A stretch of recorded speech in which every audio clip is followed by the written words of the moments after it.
Hello दोस्तों, welcome to easy learn with Saurabh YouTube channel पर आपका स्वागत है। जैसा कि हम अपनी पिछली वीडियोस में जीन पियाजे के 4 पार्ट कंप्लीट कर चुके हैं, आज के हम अपनी इस वीडियो में जीन पियाजे के संज्ञानात्मक विकास के सिद्धांत का पार्ट 5 कंप्लीट करेंगे, जिसमें हम जीन पियाजे के संज्ञानात्मक विकास की चौथी अवस्था, जिसे अमूर्त संक्रियात्मक अवस्था या औपचारिक संक्रियात्मक अवस्था भी कहा जाता है, जिसका टाइम पीरियड 11 से 16 वर्ष होता है। इस अवस्था के बारे में डिटेल से जानेंगे। इस उम्र के बालकों में कौन कौन सी विशेषताएं होगी, वो कौन कौन सी गतिविधि करता है, इस बारे में इस अवस्था में बताया गया है। तो आइए जानते हैं जीन पियाजे की चौथी अवस्था के बारे में। तो इस अवस्था में आपको सबसे पहले तो जीन पियाजे के संज्ञानात्मक विकास की चौथी अवस्था का नाम याद रखना है, जिसका नाम है औपचारिक या अमूर्त संक्रियात्मक अवस्था। आप इसका इंग्लिश में ही नाम याद करें, जिसे फॉर्मल ऑपरेशनल स्टेज बोला जाता है, क्योंकि हिंदी में इसके 2 नाम तो ये रहे, इसके अलावा भी नाम चेंज हो सकता है।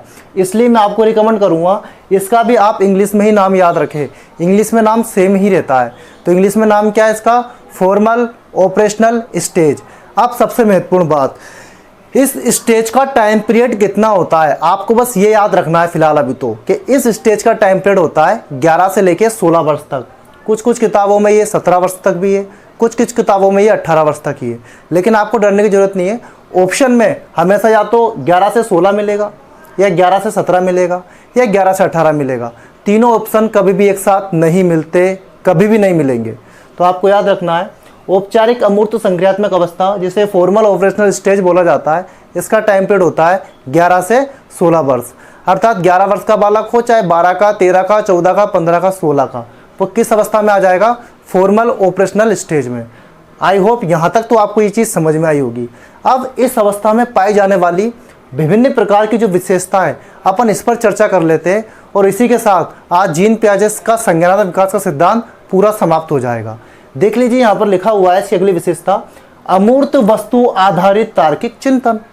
अगर कल का आपने मेरा वीडियो देखा हो तो यहाँ पर एक लाइन लिखी हुई थी, मूर्त वस्तु आधारित तार्किक चिंतन। तो वो तो कौन सी अवस्था में था? जीन पियाजे के संज्ञानात्मक विकास की तीसरी अवस्था में, जिसका नाम था मूर्त संक्रियात्मक अवस्था।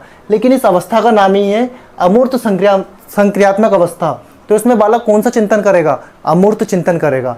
अब यहाँ लिखा हुआ है अमूर्त वस्तु आधारित तार्किक चिंतन। तो मैं आपको अमूर्त का मतलब बता दूं, अगर वस्तु आपके सामने नहीं है फिर भी आप उसके बारे में चिंतन कर पा रहे हो, सही चिंतन कर पा रहे हो, तो उसको ही बोलेंगे अमूर्त चिंतन या अमूर्त वस्तु आधारित तार्किक चिंतन। जैसे अब मैं एक बालक से बोलूं, ताजमहल के बारे में कुछ बोलकर बताओ। अब बालक के सामने अभी फिलहाल मान लो बालक मध्य प्रदेश में रहता है, ताजमहल उत्तर प्रदेश के आगरा जिले में स्थित है। अब मैं बालक से पूछता हूँ ताजमहल के बारे में कुछ बताओ, तो बालक मन ही मन में ताजमहल का चित्र सोचता है कि ताजमहल ऐसा दिखता है, क्योंकि उसने टीवी में देख रखा होता है, या वो पहले कभी ताजमहल देखकर आया हो। लेकिन अभी प्रेजेंट टाइम में उसके सामने ताजमहल नहीं है। अब मैंने उससे पूछा कि ताजमहल के बारे में कुछ बताओ, तो वो सोचकर बताता है मन ही मन में। ताजमहल की पहले वो अपने माइंड में एक इमेज बनाता है, कंसेप्ट बनाता है, फिर वो बालक बोलता है ताजमहल के 4 तो स्तंभ है चारों ओर, ताजमहल संगमरमर का बना है, ताजमहल के पास में जामा मस्जिद है, मस्जिद का नाम मुझे कंफर्म याद नहीं है, ताजमहल के पीछे यमुना नदी है, ताजमहल का जो संगमरमर है उसका रंग क्या है? सफ़ेद है। तो बालक ने मन ही मन में उस ताजमहल का चित्र बना लिया है, और उस पर क्या कर दिया है? उसने चिंतन स्टार्ट कर दिया है। लेकिन वो ताजमहल प्रत्यक्ष रूप से बालक के सामने सचमुच नहीं था कि वो ताजमहल को देखकर बालक बता रहा हो। उसने अमूर्त चिंतन किया है, मतलब ताजमहल सामने नहीं है फिर भी उसके बारे में सोच पा रहा है, उसके बारे में चिंतन कर पा रहा है। इसको बोलेंगे अमूर्त वस्तु आधारित तार्किक चिंतन की अवस्था। आई होप आपको ये विशेषता अच्छे से समझ में आई होगी। इसके बाद इसकी अगली विशेषता देखते हैं, समस्या का समाधान कर लेता है।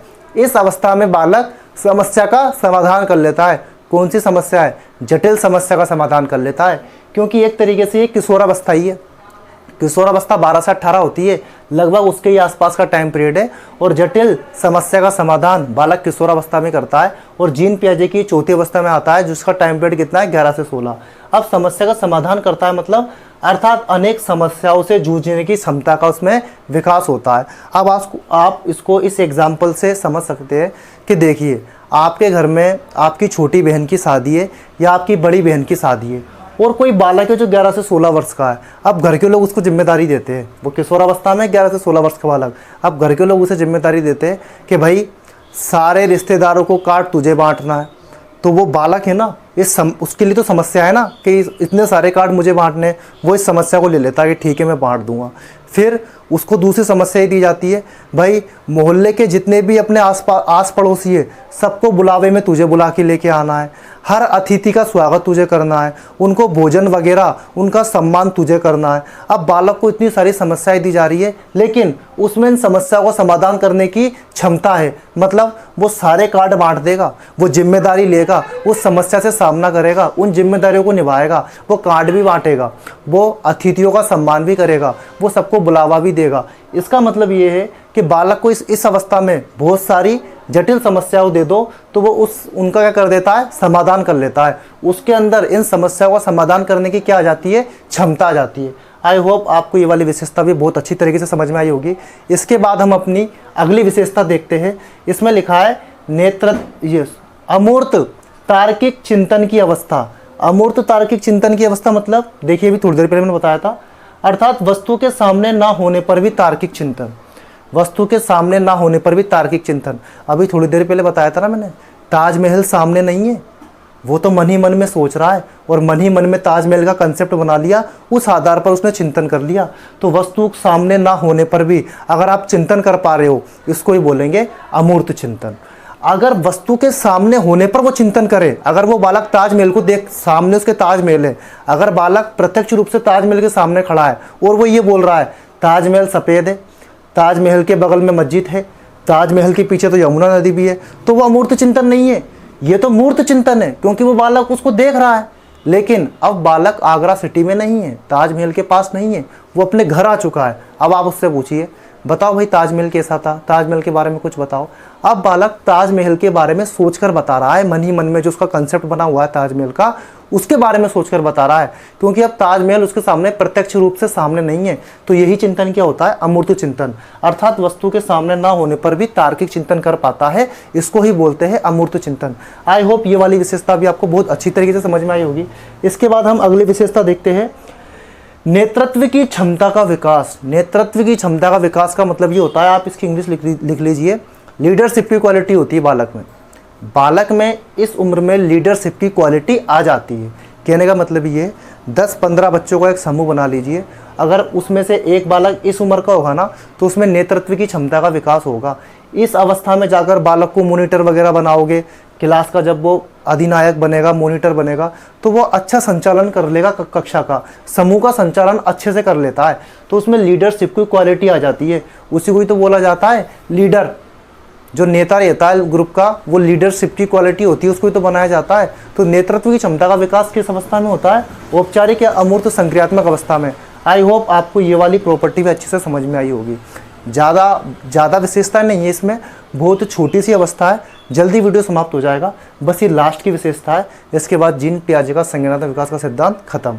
लास्ट की विशेषता को ध्यान से देखना होगा, क्योंकि यहाँ से कई बार प्रश्न पूछे गए हैं और ये पूरी चौथी अवस्था का निचोड़ है, जिसका नाम फॉर्मल ऑपरेशनल स्टेज है ना, उस अवस्था का ये पूरा निचोड़ है। अगर आप में से मेरा कोई नया व्यूअर इस वीडियो को देख रहा है, तो मैं आपसे रिक्वेस्ट करूँगा, मैंने इस सिद्धांत की 4 पार्ट की वीडियो पहले ही अपलोड कर दी है, तो आप उन वीडियोस को देख के इस सिद्धांत को बहुत अच्छी तरीके से समझ सकते हैं। ये तो आप समझ ही रहे हैं, लेकिन जब आप उन वीडियोस को देखेंगे तो आपको ये सिद्धांत और अच्छे से समझ में आएगा। चलो इसकी अगली विशेषता देखते हैं। यहाँ लिखा है अमूर्त चिंतन। अमूर्त चिंतन का अगर जिसको इंग्लिश में नाम जानने की इच्छुक है तो बता देता हूँ, एब्स्ट्रैक्ट थिंकिंग बोला जाता है। तो ये तो मैंने समझा दिया है कि इस अवस्था में अमूर्त चिंतन पाया जाता है, और अवस्था का नाम भी तो है अमूर्त संक्रियात्मक अवस्था। वस्तु के सामने ना होने पर चिंतन कर पा रहे हो, वो क्या है, अमूर्त चिंतन। तो अमूर्त चिंतन इस अवस्था की विशेषता है, ये आपको समझ में आ गया होगा। इसके बाद देखते हैं, इस अवस्था में अभिसारी चिंतन भी पाया जाता है। अभिसारी चिंतन को क्या बोला जाता है, कन्वर्जेंट थिंकिंग। Convergent thinking. अब देखिए आपके मन में आ रहा होगा कि अभिसारी चिंतन क्या होता है, तो मैं आपको बता दूं, यहाँ मैंने इसकी डेफिनेशन नहीं लिखी, आप लिख सकते हैं, मैं बोल रहा हूँ। अभिसारी चिंतन का मतलब होता है, अगर किसी प्रश्न का उत्तर फिक्स हो, किसी प्रश्न का उत्तर निश्चित हो, किसी प्रश्न का उत्तर एक ही हो उसको बोलते हैं अभिसारी चिंतन। जैसे मैं किसी बालक से पूछूंगा, अच्छा ये बताओ अभी वर्तमान समय में भारत के प्रधानमंत्री का नाम क्या है, या फिर मैं बालक से पूछूं अभी वर्तमान समय में मध्य प्रदेश के मुख्यमंत्री का नाम क्या है, तो बालक एक ही आंसर देगा, क्योंकि इस प्रश्न का सिर्फ फिक्स एक ही उत्तर है। अगर मैं इस प्रश्न का उत्तर देना चाहूँ कि अभी वर्तमान में मध्य प्रदेश के मुख्यमंत्री कौन है, तो बालक उत्तर यही करेगा शिवराज सिंह चौहान। इसका सिर्फ एक ही उत्तर है, अभी इसके बहुत सारे उत्तर नहीं है। अगर किसी प्रश्न का एक उत्तर हो तो उसको ही बोला जाता है अभिसारी चिंतन, या किसी प्रश्न का उत्तर फिक्स हो या निश्चित हो उसको भी बोला जाता है अभिसारी चिंतन। मैंने बालक से बोला भाई 16 को आप 2 से डिवाइड करोगे तो आंसर क्या आएगा, बालक एक ही आंसर देगा इसका, क्योंकि इसका फिक्स आंसर है 8 आएगा। 16 को 2 से डिवाइड करोगे 8 आंसर आएगा। तो जिस प्रश्न का उत्तर निश्चित हो, फिक्स हो, एक हो, उसको ही बोलते हैं अभिसारी चिंतन। इस प्रकार का चिंतन किस अवस्था में पाया जाएगा, औपचारिक या अमूर्त संक्रियात्मक अवस्था में, जिसे फॉर्मल ऑपरेशनल स्टेज बोला जाता है। आई होप आपको अभिसारी चिंतन का मतलब भी अच्छे से समझ में आया होगा। अब देख लेते हैं हम, यहाँ लिखा है अपसारी चिंतन। अपसारी चिंतन को इंग्लिश में बोलते हैं डाइवर्जेंट थिंकिंग। डाइवर्जेंट थिंकिंग जो होती है वो भी औपचारिक अमूर्त संक्रियात्मक अवस्था का गुण होती है। तो जो अपसारी चिंतन होता है वो जस्ट इसके अपोजिट होता है। इसमें तो आंसर फिक्स होता है, इसमें आंसर फिक्स नहीं होता। इसमें आंसर एक होता है, इसमें आंसर एक से ज़्यादा हो सकते हैं और एक से ज़्यादा ही होते हैं। देखिए इसके मैं प्रश्न बताता हूँ कैसे। जैसे मैंने बालक से प्रश्न पूछा, मध्य प्रदेश में पाए जाने वाले अभयारण्यों के नाम बताओ। मध्य प्रदेश में पाए जाने वाले अभयारण्यों के नाम बताओ। अब मध्य प्रदेश में तो बहुत सारे अभयारण्य पाए जाते हैं, बालक संख्या बहुत सारी बताएगा ना, एक फिक्स अभयारण्य का नाम थोड़ी बताएगा। एक बताएगा, दूसरा भी बताएगा, तीसरा भी बताएगा, एक से ज़्यादा आंसर बताएगा। एक और आप इसका एग्जांपल देख लीजिए। मैंने बालक से बोला 100 से छोटी संख्या बताओ। मैंने बालक से एक प्रश्न पूछा 100 से छोटी संख्या बताओ, तो बालक क्या आंसर देगा, 99, 95, 80, 70, 60, 55, 20। 100 से छोटी तो बहुत सारी संख्या है। 100 से छोटी कोई एक संख्या थोड़ी है फिक्स। 100 से छोटी तो बहुत सारी संख्या है। तो जिन प्रश्नों के उत्तर फिक्स नहीं होते, जिनके उत्तर बहुत सारे होते हैं, उनको ही बोला जाता है अपसारी चिंतन। आई होप आपको ये भी चीज़ समझ में आई होगी। वैसे मैं आपको बता दूं कि जो अपसारी चिंतन है और जो अभिसारी चिंतन है, ये जब मैं चिंतन पाठ पढ़ाऊँगा साइकोलॉजी में, उसमें बहुत ही डिटेल से बताऊँगा कि इनका मतलब क्या होता है, इनके एग्जाम्पल क्या होते हैं, इनसे कैसे प्रश्न पूछे जाते हैं। फिलहाल आपको भी ये याद रखना है कि अपसारी चिंतन और अभिसारी चिंतन औपचारिक अमूर्त संक्रियात्मक अवस्था का गुण होता है। एक चीज़ और आप लिख सकते हैं, मैंने यहाँ लिखा नहीं है। अभिसारी चिंतन को बोला जाता है निगमनात्मक चिंतन और अपसारी चिंतन को बोला जाता है आगमनात्मक चिंतन। आप ये भी लिख सकते हैं। इसके बाद यहाँ पर एक और चिंतन दे रखा है, ये सीटेट में आया हुआ प्रश्न है। सीटेट 2020 का प्रश्न ये कि परिकल्पना निगमनात्मक चिंतन किस अवस्था का गुण है। परिकल्पनात्मक निगमनात्मक चिंतन जीन पियाजे के संज्ञानात्मक विकास की कौन सी अवस्था का गुण है। 4 ऑप्शन थे, संवेदीगामक अवस्था, पूर्व संक्रियात्मक अवस्था, मूर्त संक्रियात्मक अवस्था और अमूर्त या फिर औपचारिक संक्रियात्मक अवस्था। तो इसका आंसर था अमूर्त संक्रियात्मक अवस्था। तो परिकल्पनात्मक या निगमनात्मक चिंतन अवस्था का इंग्लिश में नाम ये था हाइपोथेटिको डिडक्टिव थिंकिंग। अब इसका मतलब क्या होता है हम जान लेते हैं। इसका मतलब ये होता है कि बालक के सामने कोई समस्या आती है, बालक के सामने कोई प्रॉब्लम आती है, उस समस्या का सॉल्यूशन बालक अपने माइंड में करने लगता है और समस्या का समाधान भी प्राप्त कर लेता है। इसको ही बोलते हैं परिकल्पना निगमनात्मक चिंतन। देखिए कैसे, एक तरीके से इसकी एक डेफिनेशन और बता देता हूँ जो मिलती है किताबों में, उसके बाद मैं आपको एग्जांपल बता रहा हूँ। परिकल्पना निगमनात्मक चिंतन, मैंने क्या बताया कि बालक के सामने कोई समस्या आएगी, बालक के सामने कोई प्रॉब्लम आएगी, तो वो नियम के आधार पर अपने माइंड में ही उस समस्या का सॉल्यूशन करना स्टार्ट कर देगा। इस प्रकार के चिंतन में बालक क्या करता है, नियम को फॉलो करता है, नियम को फॉलो करने के बाद आंसर बता देता है। कहने का मतलब ये है, इस प्रकार के चिंतन में बालक रूल टू एग्जाम्पल चलता है, नियम से उदाहरण की ओर चलता है। जैसे मैंने एक बालक से बोला, भाई मैंने एक मार्कर है, ये मैंने 20 रुपये का ख़रीदा और मैंने ये मार्कर 40 रुपये का बेच दिया, तो बताओ मुझे कितने का लाभ हुआ। अब बालक माइंड में कैलकुलेशन करता है, उसको पता है प्रॉफिट बराबर होता है selling price minus cost price. तो वो सेलिंग प्राइस 40 में से कॉस्ट प्राइस 20 घटा देगा, तो उसका आंसर आ जाएगा 20, और वो माइंड में बोल देगा सर या भैया 20 रुपीज़ का प्रॉफिट हुआ। तो कहने का मतलब ये बालक ने मैथ के फॉर्मूले का यानी नियम का यानी सिद्धांत का उपयोग अपने माइंड में ही करके समस्या का समाधान निकाल लिया, इसको ही बोला जाता है परिकल्पना निगमनात्मक चिंतन। आई होप ये वीडियो आपको बहुत अच्छे से समझ में आया होगा। आप इन वीडियोस को, इसके 5 पार्ट है जीन पियाजे के संज्ञानात्मक विकास के सिद्धांत के, इन 5 पार्टों को देखकर आप जीन पियाजे का संज्ञानात्मक विकास का सिद्धांत पूरा कंप्लीट समझ सकते हैं। मैं आपको सजेस्ट करूंगा, ये नोट्स मेरे स्वयं के बनाए गए हैं, आप स्वयं इन नोट्सों को बनाएं। मैंने इन नोट्सों के जो डिस्क्रिप्शन होता है जिसमें विस्तारित रूप से लिखा होता है वो तो नहीं लिखा, मैंने कीवर्ड लिख दिया है, क्योंकि अगर उनको मैं विस्तृत रूप से लिखता तो वीडियो बहुत लंबी हो जाएगी, लेकिन उस विस्तारित रूप को मैं बोल ज़रूर देता हूँ। तो जो चीज़ यहाँ छूट जाती है उनको मैं बोलता हूँ, आप उनको लिख सकते हैं और इस जीन पियाजे के संज्ञानात्मक विकास सिद्धांत का नोट्स बना के इसको अच्छे से समझ सकते हैं। आई होप ये वीडियो आपको समझ में आया होगा और आज ही आपका जीन पियाजे का संज्ञानात्मक विकास का सिद्धांत खत्म हो गया। इसकी अगली वीडियो में हम अगले मनोवैज्ञानिक का महत्वपूर्ण सिद्धांत पढ़ेंगे। आपको अगर ये वीडियो पसंद आती है तो आप वीडियो को लाइक कर सकते हैं, इस वीडियो को शेयर कर सकते हैं। अगर आप मुझसे साइकोलॉजी पढ़ना चाहते हैं तो इस यूट्यूब चैनल को सब्सक्राइब कर सकते हैं और बेल आइकन ना दबाना ना भूलें। आपने इस वीडियो को देखा और मुझे सुना, इसके लिए आपका बहुत बहुत धन्यवाद। अगर आप, मुझे पता है आप लोग इसका स्क्रीनशॉट लेना चाहते हैं, इसलिए मैं 2 सेकंड के लिए हट जाता हूँ, आप ले सकते हैं।